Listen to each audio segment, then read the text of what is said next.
Abril de 1810. Robert sabia que ela estava na biblioteca. Tinha tomado chá com as tias, que se mostraram tristes por Prudence preferir continuar lendo, mas a respeitaram como sempre faziam. Ele jurou para si mesmo que não a procuraria, que lhe daria o espaço que ela tanto buscava. Mas Robert não conseguiu cumprir aquelas palavras. E quando não conseguiu mais se concentrar no estudo que fazia, chamou Oliver e foi até onde Prudence estava. A biblioteca era um enorme salão adjacente ao grande corredor. Ficava no segundo andar por escolha de seu bisavô, o 6º Conde de Roston, o qual tinha um enorme quadro em cima da lareira do local. A biblioteca era de madeira, não tinha adornos ou um estilo clássico. Representava exatamente o que o bisavô de Robert era: sério, prático e muito competente. Uma pessoa que não abria espaço para muitas extravagâncias ou enfeites. As estantes de madeira escura iam até o teto, fazendo ter 2 andares. O teto tinha um gigante lustre de cristal e era um local com apenas uma enorme janela que ficava do lado oposto à lareira e ao quadro do 6º Conde. O chão era de madeira e sempre estava coberto por enormes tapetes vindo da Grécia. Eram peças que retratavam clássicos da literatura antiga, todos em tons sóbrios. Havia uma enorme quantidade de poltronas, coisa que tinha sido feita por Robert. Ele gostava de ter a facilidade para sentar em pontos estratégicos. E entre todos aqueles livros e móveis, Robert a viu. Prudence estava de costas para a porta, perto da janela e com uma vela acesa ao seu lado na mesinha. Oliver o deixou ali a pedido do mesmo e saiu fechando a porta. Robert se apoiou na bengala e descansou levemente a perna no chão. Acho que precisarei de ajuda. Ela levantou em um pulo e o olhou assustada. Prudy estava usando a roupa para o jantar, e aquilo o deixou frustrado, porque eram naqueles momentos mais formais que ela mais se escondia por detrás do título de solteirona e das vestimentas. Milord! Prudence correu para ajudá-lo. Robert passou o braço pelo ombro dela, e Prudy colocou a mão na cintura dele. Eles precisariam de mais equilíbrio e força. Ela não aguentaria se apenas Robert se apoiasse. E assim, com o contato mais íntimo que haviam tido naqueles 10 anos, os dois seguiram a pequenos, mas certeiros passos. E ele finalmente se viu sentado e relaxado em frente à poltrona que Prudence ocupava. Ela, por fim, trouxe um apoio para a perna e o ajudou a se ajeitar, para no fim sentar à sua frente. O que o traz aqui? Está buscando algum livro? Quer ajuda? Ele sorriu.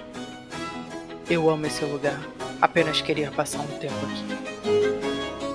Quer que eu saia? Não.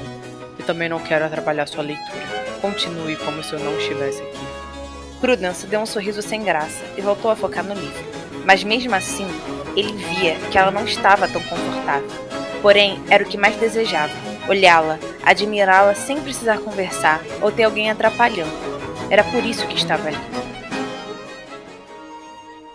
Robert sabia que Prudence não estava relaxada com aquela situação, mas estava sendo só um pouco egoísta e a admirando daquela forma. Ela lia um livro que era velho demais e não tinha o nome na capa. Demorava mais que o costume para ler uma página, e sempre que passava de uma folha para outra, o olhava de relance, como se esperasse que ele começasse a falar a qualquer momento. O que Robert não fez. Ele ficou em silêncio até a noite chegar, e quando viu que apenas uma vela não daria conta do ambiente, resolveu falar, pois sabia que alguém chegaria, ou para iluminar mais o local, ou para falar do jantar. Que livro está lendo? Prudy o olhou e marcou a página onde parou. Estava se preparando para falar. Sonho de uma noite de verão. Robert a observou e achou irônico ser aquele livro. Por que o está lendo? Precisa-se de motivo para ler ou conhecer algo? Não, claro que não. Mas além de ser uma peça, tenho quase certeza que você já leu. Sim, é verdade. Eu apenas estou relendo para fazer uma adaptação na peça da paróquia. Sonho de uma noite de verão como peça da paróquia? Sim, as crianças pediram algo novo. E acho que Shakespeare dará toda a dramaticidade e enredo que eles estão pedindo. Crianças? Prudence assentiu com um sorriso. Não é uma história pesada para crianças interpretarem? Acho que não. Temos duendes, fadas e comédia. Além disso, a trama não tem nada que eles já não tenham visto. Acho que se divertirão muito. Fugas e amores trocados são coisas que estão no cotidiano dessas crianças. Prude o encarou e ficou quieta por um instante. Não no cotidiano, mas é algo que está mais na realidade deles do que você imagina. E quem você seria na peça? Eu não vou interpretá-la, só as crianças farão os papéis. Mas se você interpretasse, qual papel faria? Acho que Helena. Ela não recuou com aquelas palavras, e com isso Robert confirmou sobre o que estavam falando. Acho que não posso concordar. Hipólita combinaria mais com você. Por quê? Acho que Helena se adequa mais. Não, Helena traiu Hérmia. Contou ao Demétrio sobre a fuga. Mas no fim, Helena ficou com Demétrio. Eles se encararam. Estavam finalmente conversando sobre os acontecimentos de 10 anos atrás. Por causa da poção, Demétrio foi o único que terminou ainda sob o efeito. Eu não considero esse tipo de amor válido. E qual seria o tipo de amor válido? Aquele que não se tem poções e nem tentativas desesperadas de se conquistar o outro? Sim, o amor é calmo, não busca raiva e muito menos dor. Quando Helena contou ao Demétrio que Hérmia e Lisandro fugiram, ela causou uma dor profunda no homem que dizia amar. Isso só nos mostra que ela apenas pensou em si, e isso não é amor, pois o amor puro é delicado e quer a felicidade do outro, mesmo que isso signifique que não possam ficar juntos. Nisso eu tenho que concordar com você. Também acredito em um amor que se doa ao outro.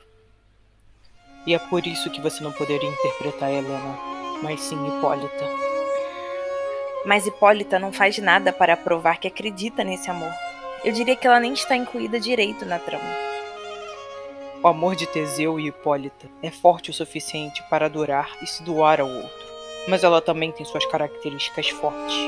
Tem o cinturão, que a torna a rainha das Amazonas, e não é submissa a Teseu. Eles se amam, e não é por causa de uma poção, e isso torna tudo mais duradouro e verdadeiro. Os dois se encararam. Estavam falando um do outro. Estavam encarando o fato de 10 anos atrás, apesar de usarem termos diferentes. Aí estão vocês. Nossa, que escuro. Prudence, meu bem, não leia assim. Os dois se voltaram para a porta, bem a tempo de ver tia Marigold entrando, seguida de alguns criados encarregados de acenderem as velas. Prude levantou, e Robert soube que não conseguiriam terminar aquele assunto. Já está na hora de descer, tia? Marigold sorriu e segurou em sua mão. Daqui a pouco, meu amor. Querido, quer que jantemos aqui em cima com você?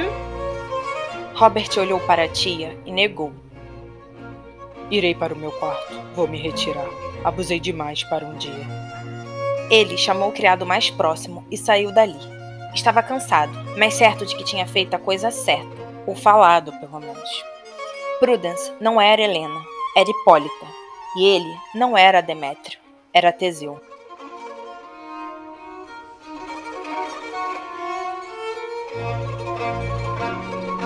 Para mais informações sobre os livros físicos, e-books e sobre o podcast Chocolate História, acesse www.chocolatehistoria.com.br ou vá nas nossas redes sociais, no Instagram, @ElizabethMargot_ e no Facebook, Elizabeth Margot.